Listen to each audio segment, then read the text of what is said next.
नमस्कार दोस्तों, प्रोग्राम आपकी सेहत में आज हम बात करेंगे अस्थमा की। दोस्तों, कहा जाता है अस्थमा सांस जब हम लेते हैं तो उसमें तकलीफ़ के साथ ये प्रेजेंट होता है, लेकिन लंबे समय तक अगर ये बना रहता है तो हमारे लंग्स पर बुरा प्रभाव डालता है।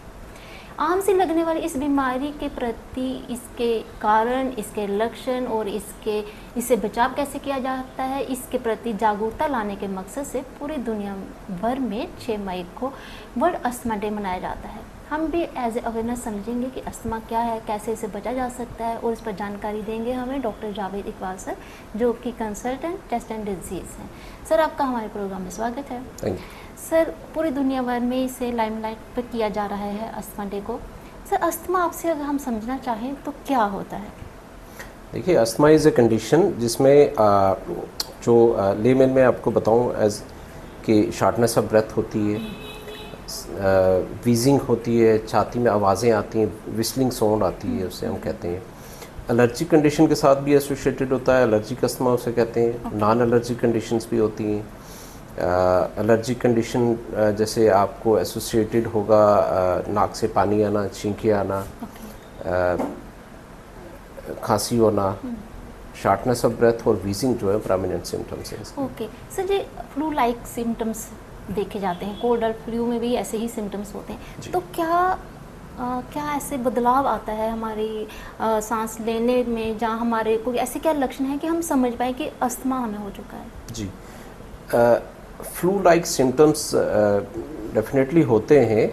नॉर्मली क्या होता है कि जो एलर्जिक पेशेंट है या जो अस्थमेटिक पेशेंट है, उसमें जब भी कभी फ्लू होगा या वायरल इन्फेक्शन होगा तो वो अस्थमा के सिम्टम्स को एग्रेवेट करेगा। तो वहाँ पे आपको ओवरलैपिंग सिम्टम्स दिखेंगे, अस्थमा के भी सिम्टम्स और फ्लू लाइक सिम्टम्स, जो जैसे अपर रेस्पिरेटरी ट्रैक्ट की राइनोरिया हो गया, कॉफ होगी, स्नीजिंग होगी, फीवर हो गया। अब टिपिकली अगर अस्थमा के सिम्टम्स देखे जाएं तो शार्टनेस ऑफ ब्रेथ उसमें होती है, चेस्ट टाइटनेस होती है, स्पैज़म होता है, वीजिंग साउंड्स होती हैं चेस्ट में। और एक इम्पॉर्टेंट चीज़ ये है कि अस्थमा के जो सिम्टम्स हैं वो एक जैसे नहीं रहते, वो वैक्सिंग एंड विनिंग कोर्स होता है। उसमें कुछ देर के लिए आपके सिम्टम्स जो है एग्रेवेट हो जाएंगे और एक पीरियड आएगा जिसमें आप you will be normal, absolutely normal. Okay, तो ये एपिसोड की तरह आता है सर, अटैक आता है, जैसे अस्थमा का अटैक जिसे कहा जाता है। सर, खतरा किन लोगों है, प्रोन कौन है, किन्हें अस्थमा हो सकता है? देखिए, asthma it starts from childhood up to adult age या ओल्डर एज। बच्चों में ज़्यादातर होता है और हर उम्र में होता है, बट लेट ऑनसेट अस्थमा भी जो है वो भी एक एंटिटी है, वो भी देखा गया है। ओके, तो सर बच्चों में जब अस्थमा हो जाता है तो उसका इलाज जो कहें तो क्या रहता है सर? देखिए, अस्थमा का इन्फ्लेमेटरी कंडीशंस है, लंग की इन्फ्लेमेशंस होती है इसमें, तो एंटी इन्फ्लेमेटरी मेडिकेशंस जो है वो मेन स्टे ऑफ ट्रीटमेंट है एक, और दूसरा है ब्रोंकोडाइलेटर। तो दो तरह की मेडिकेशंस जो है वो मेन स्टे ऑफ ट्रीटमेंट होता है। अब एंटी इन्फ्लेमेटरी मेडिसिन्स में हम यूजुअली इनहेल्ड स्टीराइड्स देते हैं। इनहेल्ड स्टीराइड्स का भी डोजेज होता है, कम डोज से लेके मीडियम डोज और हाई डोज स्टीराइड्स देते हैं हम उन कंडीशंस में जहाँ पे एपिसोडिक अस्थमा है, रेगुलर सिम्टम्स नहीं है, ऑफ एंड ऑन है, तो लो डोज स्टीराइड से शुरू करते हैं अलॉन्ग विद ब्रोंकोडाइलेटर। मेडिकेशंस हैं जिनमें आपकी जो स्पैज़म है वो कम किया जा सकता है, कुछ मेडिकेशंस हैं। और हमें दो चीज़ें एक साथ करनी, एक इन्फ्लेमेशन कम करनी और स्पैज़म जो है वो कम करना है। जी, कहीं ना कहीं मेडिसिन का एक इम्पॉर्टेंट रोल बन जी, जाता बिल्कुल, है, मेडिसिन जो का बड़ा short term important role medicine में जाता है। सर, जो क्रॉनिक अस्थमा हो जाता है बड़ों में, जैसे देखा जाता है कि बहुत क्रॉनिक रहता है उनमें, तो उनका स्टेट और मैनेजमेंट पे ज़्यादा डिपेंडेंट हो जाता है? जी हाँ, बिल्कुल। देखिए, एक तो आ गया एपिसोडिक अस्थमा जिसमें आपके सिम्टम्स जो है वैक्सीन एंड वीनिंग होती है। एक सिम्टम्स आ गया जहाँ पे डिफ़िकल्ट टू ट्रीट अस्थमा, जिसमें हम कहेंगे सीवियर अस्थमा जिसे कह सकते हैं। उन कंडीशंस में जो हमारी रूटीन मेडिकेशंस हैं उनसे इतना ज़्यादा फ़र्क नहीं पड़ता है। पेशेंट्स के सिम्टम्स कुछ हद तक तो कंट्रोल होते हैं, बट सिम्टम्स फ्री पेशेंट नहीं हो पाता है। तो उन कंडीशंस की डिफरेंट एंटिटी आ गई है अब, जैसे विद टाइम अब फिनोटिपिक डिफरेंट फिनोटाइप्स आ गई। इयोसिनोफिलिक अस्थमा होता है, उसमें आपकी जो इन्फ्लेमेशन है वो इयोसिनोफिल टाइप की होगी। आईजीई या एटोपिक अस्थमा होगा, तो दिस डिफरेंट फिनोटाइप्स जो हैं और डिपेंड्स अपॉन द सिम्टम्स कि आपके सिम्टम्स कितने हद तक हैं, कितने कंट्रोल हो सकते हैं। हमारी रूटीन जो ब्रोंकोडायलेटरी मेडिकेशन से, maximum dose of inhaled steroid से, एट टाइम्स आपको ज़रूरत पड़ती है ओरल स्टीराइड्स की। तो कुछ पेशेंट्स में maximum they are steroid dependent asthma हो जाते हैं। उन कंडीशंस में लेटेस्ट मेडिकेशंस अब आई हैं बायोलॉजिकल्स, उनका बड़ा इंपॉर्टेंट रोल है। Although they are very costly, लेकिन बड़ा अच्छा उनका रिजल्ट अच्छा है। एडवांस मेडिसिन है वो आ चुका है। जी जी बिल्कुल। सर, प्रिवेंटिव मेजर्स में हम अगर बात करें तो पहले तो मैं आपसे ये जानना चाहूँगी कि कैसे समझे किसी बच्चा अगर कोई बीमार है तो उसे अस्थमा हो चुका है, डायग्नोज कैसे होगा और बचाव कैसे किया जा सकता है? जी देखिए, डायग्नोज करने का एक तो हिस्ट्री और सिम्टम्स जो हैं पेशेंट के वो खुद ही बताएंगे कि पेशेंट डायग्नोज बन जाता है। हाँ, प्रोबेबल डायग्नोसिस जो है अस्थमा का है।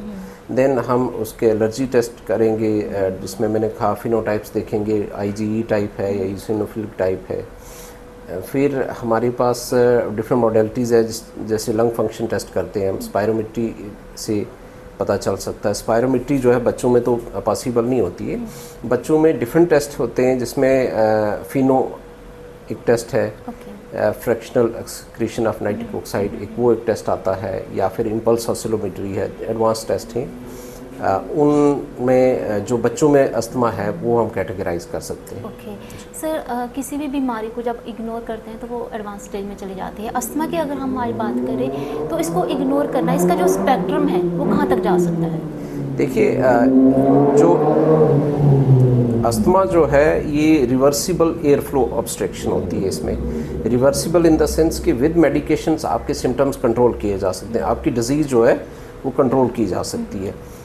एक स्टेज आती है जिसमें आपका लॉन्ग स्टैंडिंग अगर आपको अस्थमा है, आप ट्रीट नहीं कर पा रहे हैं या प्रॉपर ट्रीटमेंट नहीं हो पा रही है, आपके सिम्टम्स परसिस्ट कर रहे हैं, तो विद पैसेज ऑफ टाइम वो जो रिवर्सिबल एयर फ्लो ऑब्स्ट्रक्शन है वो फिक्स्ड ऑब्स्ट्रक्शन बन जाती है। उन कंडीशंस में वो जो अस्थमा के सिम्टम्स जो हम कंट्रोल कर पाते हैं मेडिकेशन से, वो नहीं हो पाते। तो सर फिर ऑप्शन क्या बचता है? कहीं ना कहीं जब इनहेलर जो है वो एक बेस्ट ऑप्शन होता है। इनहेल्ड मेडिकेशंस मैंने कहा मेन स्टे ऑफ ट्रीटमेंट इसमें यही होता है। इनहेल्ड स्टीराइड्स और इनहेल्ड ब्रोंकोडायलेटर, ये दोनों जो है मेन स्टे ऑफ ट्रीटमेंट है और प्राइमरी ट्रीटमेंट इनसे हॉस्पिटलाइजेशन की नौबत को कम करते हैं सर। जी बिल्कुल कम करते हैं स्टार्टिंग में। बिल्कुल जी सर, ट्रिगर्स को कौन से ऐसे हैं जो अवॉइडेबल हैं? देखिए, एक तो आपको असेस करना है अपने सिम्टम्स के अकॉर्डिंगली, आप के सिम्टम्स किस टाइम एग्रावेट होते हैं, किन चीज़ों के एक्सपोजर से आपके सिम्टम्स एग्रावेट होते हैं। आपका अगर कोई एलर्जन एक्सपोजर नोन है तो आपने वो अवॉइड करना है। सेकंड, एक बड़ा इम्पॉर्टेंट चीज़ है वैक्सीनेशन। मोस्टली जो वायरल इन्फेक्शन है, इन्फ्लुएंजा जो है वो अस्थमा की एक्यूट एक्सैजर्बेशन जो है वो काज करते हैं। तो आपको वैक्सीनेशन लेनी है अगेंस्ट इन्फ्लुएंजा, एक चीज़। दूसरे, आपको अपने सिम्टम्स और पर्टिकुलर पीरियड में अगर किसी को सिम्टम्स आ रहे हैं तो उस पीरियड्स के लिए आपको मेडिकेशन का अरेंजमेंट जो है पहले से करना पड़ेगा। जी सर, अस्थमा कोई पर्टिकुलर सीजन में होता है, वैक्सीन कब ली जा सकती है? देखिए, वैक्सीन नॉर्मली जो वायरल इन्फेक्शन है मोस्टली विंटर सीजन में जो है ज़्यादा होते हैं, ज़्यादा सीवियर होते हैं। तो आइडियल टाइम जो है वैक्सीनेशन का, इन्फ्लुएंजा वैक्सीन का, वो सितंबर अक्टूबर at the start of the winter season. बीमारी को बढ़ने से रोका जा सकता है, इम्यूनिटी जो है वो स्ट्रांग हो जाती है। बिल्कुल बिल्कुल, इम्यूनिटी स्ट्रांग हो सकती है। सर, आपने हमें जानकारी दी कि कैसे अस्थमा की रोकथाम संभव है और कैसे इस पर ध्यान रखना, इसको अवॉइड नहीं करना। आपका बहुत बहुत शुक्रिया, डीप आपने नॉलेज दी। तो दोस्तों, हमें डॉक्टर साहब बता रहे थे कि इन्फ्लुएंजा वैक्सीन है वो अस्थमा के चांसेस को कम कर सकती है। मौसम सर्दी आने से पहले अगर ये लगवा ली जाती है तो काफ़ी हद तक इस पर कंट्रोल किया जा सकता है। छोटी छोटी जागरूकता ही आपकी हर बीमारी से बचाव कर सकती है, इसलिए हमेशा जागरूक रहें और दूसरों को भी करते रहें। इस प्रोग्राम में इतना ही, अगले मिनट में फिर हाजिर हों।